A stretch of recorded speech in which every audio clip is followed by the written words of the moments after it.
There we Hello. go. There we There. are. How do you hear me, Jeff? Perfect. You're all Hey, set. fantastic. Yeah, I think I've learned here that this software requires you guys to release our voices into the echo chamber. So thank you for doing that. And let me add Jeff's greetings from here in Washington this bright sunny morning, and wish you all the best wherever you are in the region and the theater. I am delighted to join today in this project for a few minutes here on this first panel. And so I want to do a couple things initially. First, Jeff's already mentioned this, but even though I come to you from National Defense University, part of the Department of Defense, everything you're going to hear from me today represents the fruits of my own research, analysis, and understandings, and does not necessarily represent the viewpoints of National Defense University, the U.S. Department of Defense, or the U.S. government. Having said that, I am very appreciative of NESA Center's inviting me to join in this important project, and I'm delighted to make the acquaintance of the Maritime Research Center. Dr. Das, very nice to meet you, and with strong appreciation for the efforts and what you all are embarking on here in a very important area. Since I am joined by the esteemed colleagues that you've brought together here today, I am very appreciative of the expertise they will have in areas that I might not have so much of. So what I'd like to do in my brief period of time here is to really focus on three areas that bring to bear some of the research and the work I've done in concert with the U.S. Department of Defense. So with apologies to Dr. Das, I'm going to offer you here kind of three sets of commentary that really bridge from what I would call the maritime domain awareness paradigm short of armed conflict into thinking about and how I believe the U.S. government, and particularly the Defense Department, is thinking about the Indian Ocean region in times of crisis or conflict. And I hope I'll provide some of what I've seen in my research as potential synergies between those two areas in the categories that you all have been talking about. I'm also informed by the fact that I'm here with Nalanthe, whose writings on this topic are prolific and unfailingly profound. And I would be remiss if I didn't mention that Nalanthe just published something that you should be able to access, all of you, online last week out of the East-West Center, which touches on some very important points about U.S. strategy in the Indian Ocean region. And I would commend that to you, although I know, Nalanthe, you may discuss that a bit. So what I want to do here today in my remaining time is offer comments in three buckets or areas. First, I'll specify U.S. strategic interests in the IOR. Sorry, Nalanthe, some of what you've written and will probably say will be echoed here, but hopefully repetition will be useful for the audience.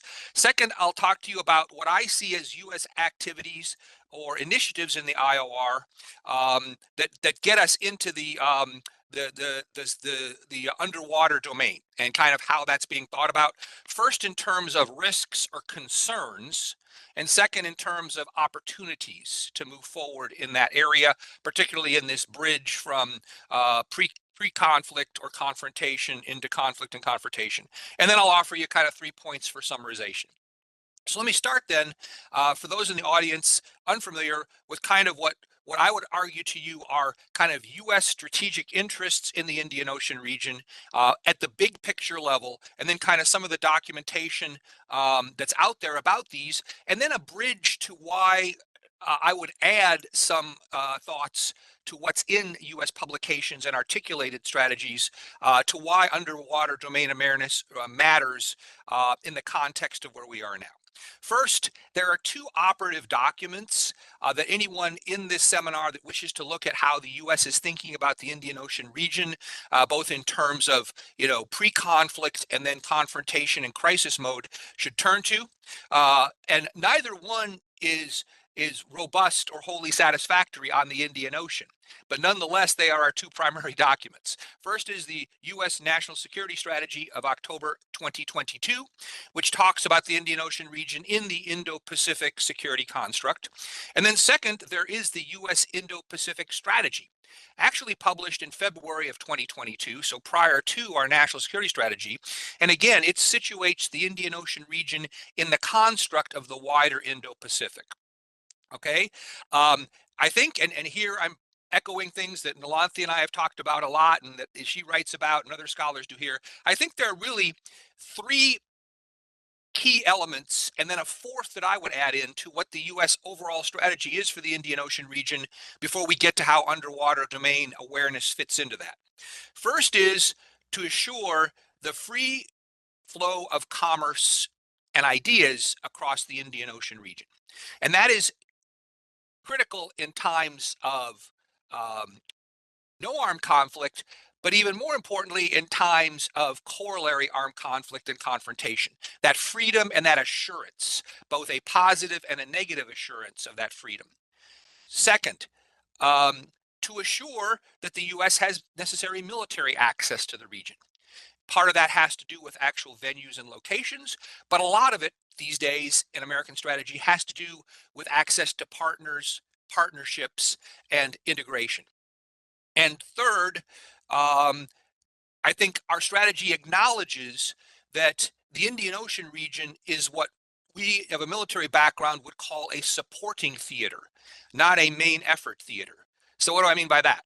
What we mean by that is if the United States was to get into a significant conflagration with its main great power rival, China, that it would wish to see friends and partners provide maritime domain awareness, access control, positive flow of commerce, as well as negative or interdictive flow of commerce that would be going towards activities that would be inimical to America's allies or partners in the adjoining region, the Pacific. Okay, and so the corollary, the fourth item here that I think relates to the project we're involved with underwater domain awareness today, and that I've looked at extensively as some of the other scholars have in terms of maritime domain awareness, is how to establish reliable domain situational awareness that is contiguous. That means exists in times of peace as well as in times of conflagration, um, and that uh, assures that there is access to friends and partners, and then there is an absence of disruption by rivals or others who would attempt to shut down the free flow of commerce, activities, and ideas. Now, clearly in that, the underwater domain is powerful and important, not just to understanding the framework of how commerce exists, but also because underwater activities, both pre-conflict and during conflict, are those that can have a very telling and dominant say in how disruptive conflict events are. And one has to start thinking about that arguably well prior to the establishment or the event of hostilities or frictions. All right. So to be fair, American strategy in the Indo-Pacific is pretty specific toward the Pacific, so it's Pacific centric. But the corollary here is, and you find this actually written in U.S. documents, is that America's aims in the Indian Ocean region are to work with a, quote, leading India, to have a strong and resilient partnership with India that is interoperable and interactive both before and potentially during conflict, that bridges other American partners in the region, and that situates India as a net security provider in the Indian Ocean region, okay, above, both in sea and air, on the surface of the maritime domain, and then under water in the maritime domain. So with that kind of as a thumbnail sketch for you of where I think, you know, the United States strategy sees and situates the IOR, and then where underwater domain awareness kind of fits into that in this contiguous space from non-conflict to potential conflict, let's talk about what I think are some dominant, not all of them, but some dominant themes in terms of American activities and initiatives in the Indian Ocean region, and that relate to underwater domain awareness at this point. First, in terms of risks and concerns, I think the major risk and concern for the United States right now, and that's an evolved one for perhaps U.S. and New Delhi perspectives, but is not one in terms of long-standing American perspectives, is the concern of managing and monitoring underwater sea activities right now that are being pursued by China. And amongst those, I think we need to include in our minds things like underwater mapping, which the Chinese have become increasingly assertive, if not even aggressive in doing, particularly around places like Sri Lanka, Pakistan, the access points to the Malacca Straits and other parts of the region. Second, the security and viability of underwater sea cables, which is not independent from the previous point that I just made, because those two are heavily intertwined. The mapping and accessing and understanding of the region with designs to then simultaneously improve Chinese access to message conduits through underwater sea cables, and with the potential to tap into or disrupt normal modes of commerce in underwater sea cables. And then third, and again, this is not an exclusive listing, and I look forward to our conversation if we want to go into more detail, but third is the actual positive, continuous knowledge and tracking of where Chinese military submarines are and what they're doing. And there, I want to flag up that I think unclassified sources have detailed in the last 6 to 8 months a growing concern that we may not have the degree to which one would want to have positive, continuous, unbroken knowledge of where Chinese submarines are. And that is a concern. And that gets right to what are the array of, what's the interoperability of peacetime management, monitoring, and tracking, so that we don't get a surprise, we being partnerships amongst America, India, and other friends in the region. We don't get a surprise with Chinese military submarines appearing someplace engaged in mischief because we didn't track them and know what they were doing. All right. And that is a concern. And I'll put it in context, as the United States did its Cold War business with the Russians, where, yeah, we had a long-standing, peacetime conflict with admittedly nowhere near as much economic engagement, but we took as a point of pride always knowing where their submarines were. Always. Peacetime, confrontation, crisis, always. Never a doubt. And if there was a doubt, it was an emotional crisis for the United States Navy. All right. And I think that is something that I need to emphasize in terms of growing a partnership with the Indian Navy, looking at net security, looking at the wider array of things as India comes more out from a, brown water near a shore, thinking in those terms as kind of where, from a U.S. security strategy perspective, we're trying to turn this boat, to use that metaphor. Second, I think one of the risks here is on the U.S. side, still not a proper understanding of the Indian Ocean region as a contiguous whole. That means going from Australia to Africa. And part of this, my third point, is that we have U.S. combatant command splits right now in the middle of the Indian Ocean that are not helpful. Between our Indo-Pacific Command, which ostensibly is responsible for the entire Indian Ocean region, but that actually really only has a boundary that goes to the western side of the Seychelles, and then two other American combatant commands pick up there, U.S. CENTCOM and U.S. AFRICOM. Now, my work with our Defense Department shows that we are thinking more critically now in the last 24 to 36 months about how to do better in this holistic framework, but we're still not there. There's a long way to go, and there are some initiatives that we can talk about in question and answer that I hope are going forward. And then third, I think the risks and concerns are that right now there is a very limited amount of interoperability in particularly underwater domain awareness arenas. Sensors, items and things that can track everything from, black flag vessels that turn off their transponders to do nasty things in the fisheries or in mineral deposits, all the way to the security force operations, including the Chinese and perhaps to a lesser extent the Pakistanis when they are problematic in that region. Okay, so I think those are kind of categories and buckets of things that from a security point of view are challenging. But what are the opportunities? Well, I think the opportunities really mirror the challenges in many ways. First, the United States, out of our Defense Department and State Department, but also in our Congress, are starting to try to focus our peacetime and our security establishment on thinking about the Indian Ocean as a more contiguous region. To put it in Dr. Dass's terms, a more contiguous tropical water region, so that we actually are working with thinking about and engaging across the framework of the entire region, not just where our combatant commands break or things like that.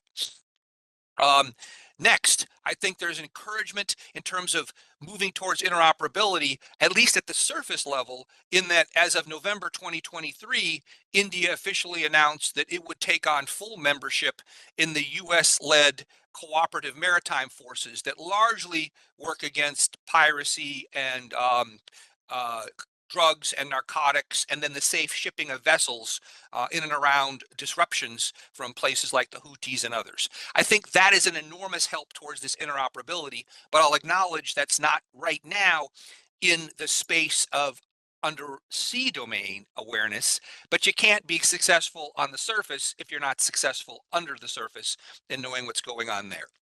And then I also think there's a growing awareness in peacetime of the need to provide focused priorities in terms of managing and monitoring things that will be interoperable, moving from a peacetime to a crisis or conflict time, particularly in the area of monitoring of rival military forces below the sea and on the sea, and then the tracking and management of sea cables and of underwater devices.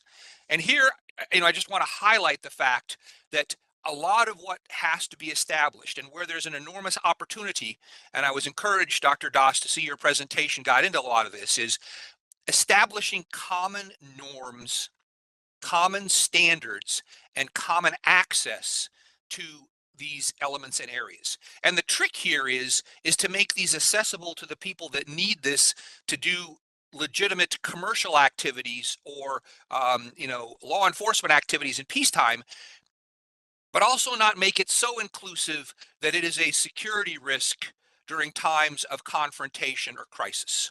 And therein, there really is an opportunity and a need to do something that's specified in the U.S. Indo-Pacific strategy, and that also one can find in the charter as it is of the Quad dialogue. And that's a threefold item: to participate in and to establish critical approaches, common approaches to standards for critical and emerging technology that allows for integration and inclusivity, but also allows for selective exclusion if and as people don't play by the rules, people meaning different governments don't play by the rules in those networks. Next, to a secure and open internet framework, but again, one that is permeable to most, but not all. That is, those that don't want to play by the rules of open internet and transmission of activity should have built into that framework a way to exclude them if they will not participate. And then finally, and this goes with this, the framework for responsible behaviors in cyber and across other platforms and media. And underwater sea cables play in this, but so too are things that are like common standards for shipping and maritime monitoring in major ports across the IOR. What are the cyber standards there? What are the requirements? Whose 5G is it? Whose data collection is it? What are the norms and requirements for supporting those? And then the development of things that will allow undersea monitoring, tracking, relaying, collection and collation of data, analysis and transference, and doing that particularly in subsea areas by developing long duration underwater vehicles that are unmanned that can loiter and follow risky vessels, those on the surface that are doing bad things commercially, or those that are on the surface or below the surface that may be trying to stay stealth for security reasons. Long duration below sea vehicles. Multispectral aspects of being able to track and know what's going on the seabed and below the seabed. And there's several others that I can talk about in Q&A as I try to finish and wrap this up here. But I mention those in context of India American security partnerships, particularly technology partnerships, and then also standards and developments that an organization or a group like the Quad could play a role in trying to first establish and then encourage the commercial solutions that develop you the kinds of technologies that allow you to move from a peacetime environment where you're doing lots of commercial related and law enforcement things into an environment that is more challenging, more risky, and where you have to have the ability to be exclusive toward parties that are not playing by the rules and the norms or want to disrupt or shut down that open access to ideas, shipping, and commercial. So in summary, what I was trying to offer here is, I think there is movement in the right direction in 3 areas, but there's a long way to go. And this project, I'm certain, can help with that. First, movement in the direction of understanding the Indian Ocean region as being contiguous, layered and integral, and requiring like-minded partners to share that framework and develop organizations and institutions that build to that. Next, better develop interoperability, specifically in underwater domain awareness, so that we can have systems that are viable in commercial enterprise and law enforcement, but also equally viable in the case of confrontation and crisis. So we're not exposed or have those sinews either of trade, shipping, or the exchange of ideas and internet connectivity severed or cut off. That's the access issue. And finally, that we look for groups and clusters that marry interoperability and common standards for how to develop things that have this bridge potential. And there, one potential location is in fact the Quad. Partners, including India, the United States, Australia, and Japan, that have experience with this, that are actually doing a lot of this in the Pacific region, but that we can perhaps better apply and enable in the Indian Ocean. So those are my thoughts for you today. I thank you for the time to be able to express them. Recognize that I will be learning a lot from other experts on this panel. And thank you, Jeff and Dr. Das, and turn this back over.